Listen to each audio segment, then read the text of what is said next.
Welcome to a video from thedigital-lifestyle.com. This video we're going to have a quick look at the Netgear AirCard mobile hotspot. So this is a way of taking the internet with you, sharing it out to your multiple devices with a single SIM card. So this is the device. Pretty small if I compare it with my Nexus phone, Nexus 5, which is a 5-inch phone. See, there's not that much difference.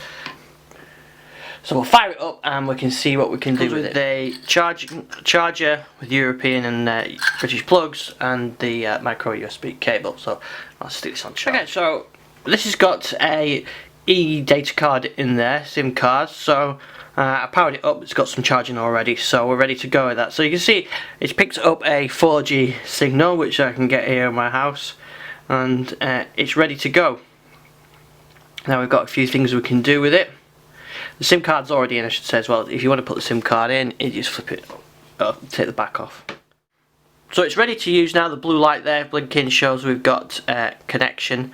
We've got a 4G connection. It's sort of on the border here, which is about what I found on my phones as well. It flips between 3G and 4G. It shows us our device name and the password as well, which is quite handy. This is a personal device, so you can show that off. And it'll show us if we've got any SMS alerts or anything like that, and the data transferred.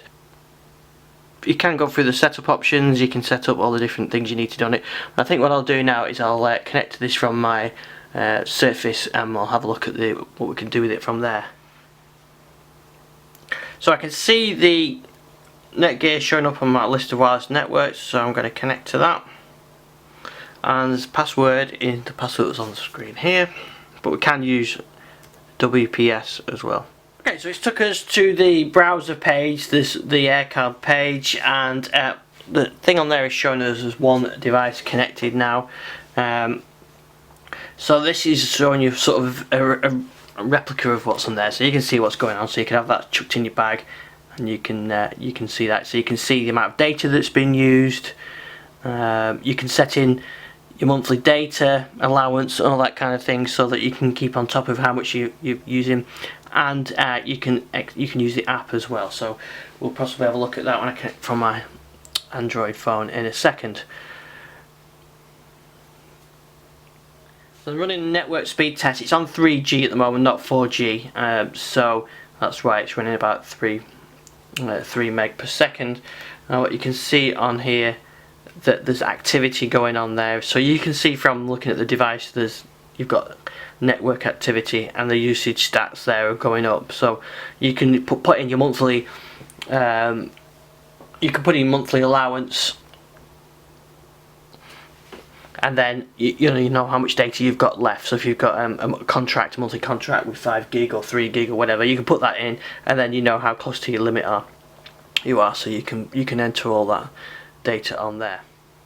So I've just connected my Nexus, and that's showing up on there as the device, but it also means I can stream content between the Nexus and the Surface, so these two now can talk to each other over the same network. So here's the Netgear AirCard app for Android. So as you see through the browser, we can control it and set it all up through here through this app, which is a nice way of doing it. You can control your usage, and you can see your session usage and device power and all that kind of thing. So you've got the full range of controls over it as you had through the browser. So to give you some specs on it, you get about, Netgear say you can get about 10 hours use out of it, standby about 300 hours, and it takes a MicroSIM card. I've got a nano SIM card via an adapter in at the moment, and it supports 4G, LTE, 3G, and the 2G and LTE Cat 4. So it's a really nice little lightweight device. It's a nice way of getting mobile data and being able to manage it from a single device. I have to admit, to be honest, I use the mobile sharing on my Android phone or my Windows phone to do that. So for me, I probably wouldn't need this device, but in some respects this is better. You've got a lot more control over what you're doing with it, you've got the management of it as well, and maybe you don't want to dedicate a phone to doing the internet connection sharing. It can also be very handy if you use it as a backup device. If your network goes down, you can fire this on, and 15 devices can connect to this at any one time. So a really nice, neat little device. You can throw it in your bag and you've got connectivity with you at all times.